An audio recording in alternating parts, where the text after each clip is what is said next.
মাত্র কিছুদিন আগের কথা, আকস্মিক এক অভিযানে ছোঁ মেরে ভেনেজুয়েলার প্রেসিডেন্ট নিকোলাস মাদুরো ও তার স্ত্রীকে তুলে এনে বন্দী করেছিলেন মার্কিন প্রেসিডেন্ট ডোনাল্ড ট্রাম্প। তার কয়েকদিনের মধ্যেই ভেনেজুয়েলার তেল ক্ষেত্রগুলোর দখল নিয়ে নেয় আমেরিকা।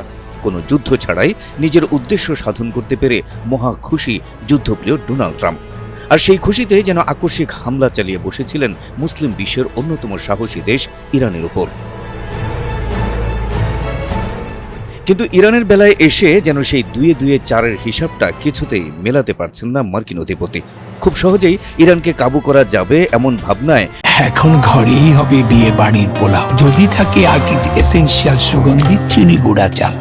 মিত্রদেশ ইসরায়েলকে নিয়ে হামলা চালালেও কার্যত ইরানে একের পর এক ব্যর্থতার পরিচয় দিচ্ছেন ডোনাল্ড ট্রাম্প। উল্টো ইরানের পাল্টা আঘাতে মধ্যপ্রাচ্যে থাকা নিজেদের ঘাঁটিগুলো এখন অস্তিত্ব সংকটে পড়েছে। নিজেদের সেনা নিহত হওয়ার পাশাপাশি ধ্বংস হচ্ছে একের পর এক যুদ্ধ সরঞ্জাম। ভেনেজুয়েলা আর ইরান যে এক নয় তা হাড়ে হাড়ে টের পাচ্ছে যুক্তরাষ্ট্র ও ইসরায়েল।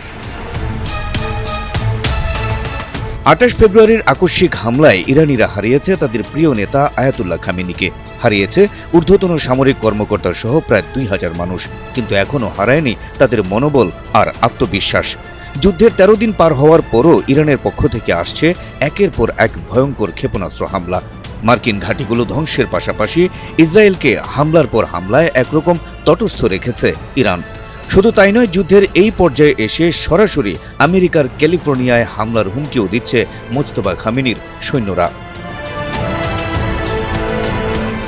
আমেরিকার federal bureau of investigation FBI জানিয়েছে তাদের কাছে খবর আছে যে ইরান উপকূলীয় সাগরের কোনো এক অজ্ঞাত জাহাজ থেকে ক্যালিফোর্নিয়ার বিভিন্ন স্থাপনায় আচমকা হামলা চালাতে পারে।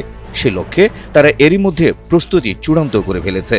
আর এই খবরে কার্যত গায়ে কাঁপন ধরে গেছে যুক্তরাষ্ট্রের। কেননা ইরান যদি সত্যি এমনটা করে ফেলে তবে তা হবে ডোনাল্ড ট্রাম্পের জন্য ঐতিহাসিক এক ব্যর্থতা, যা যুক্তরাষ্ট্রে চলমান যুদ্ধবিরোধী আন্দোলনকে আরও বেগবান করে তুলবে। ধস নামবে ট্রাম্পের রাজনৈতিক গ্রহণযোগ্যতায়ও।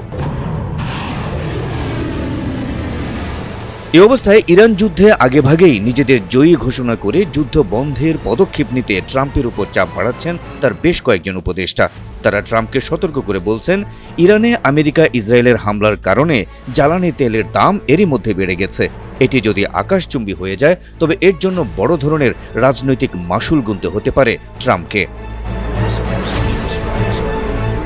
তবে কখন, কিভাবে এবং কোন যুক্তিতে যুদ্ধে নিজেদের জয়ী ঘোষণা করা হবে তা নিয়ে ডোনাল্ড ট্রাম্পের উপদেষ্টাদের মধ্যেই তৈরি হয়েছে স্পষ্ট বিভাজন। কারণ এখন পর্যন্ত ইরানের বিরুদ্ধে যুদ্ধ শুরুর পেছনে জোরালো কোনো যুক্তি দাঁড় করাতে পারেনি ডোনাল্ড ট্রাম্প নিজেও। কখনো সম্ভাব্য ইরানি হামলা রুখে দেওয়া, কখনো দেশটির পরমাণু কর্মসূচি গুড়িয়ে দেওয়া, কখনো বা তেহরানের সরকার পরিবর্তনের কথা বলেছে হোয়াইট হাউস, যার কোনোটাই এখন পর্যন্ত প্রমাণ করতে পারেনি যুক্তরাষ্ট্র। অন্যদিকে ইরান এ যুদ্ধে নিজেদের দারুণভাবে প্রমাণ করেছে। বিশ্লেষকদের দাবি, ইরান এখনই নিজেদের জয়ী হিসেবেও দাবি করতে পারে। কারণ আমেরিকা ইসরায়েলের প্রবল আক্রমণ সামলে তারা শুধু টিকেই থাকেনি, বরং পাল্টা আঘাত হেনে ইসরায়েল ও আমেরিকার মিত্রদের যথেষ্ট ক্ষয়ক্ষতিও সাধন করতে পেরেছে, যা কখনো ভাবেনি যুক্তরাষ্ট্র ও ইসরায়েলও। এ অবস্থায় বিশ্লেষকরা বলছেন, ইরান যুদ্ধ শুরু করাটা কার্যত ট্রাম্পের একটি ভুল সিদ্ধান্ত ছিল, যেটি হয়েছিল ইরাকের ক্ষেত্রেও। সমর বিশারদদের ধারণা, ইরান যুদ্ধ থেকে সহসা বের হতে না পারলে ট্রাম্পকে যে চড়া মাশুল দিতে হবে সেটি ইতোমধ্যে বুঝে গেছেন ডোনাল্ড ট্রাম্প নিজেও। আর তাই ট্রাম্প এখন ইরানে হামলা নয়, ব্যস্ত আছেন যুদ্ধ থেকে সরে আসার পথ খোঁজা নিয়ে।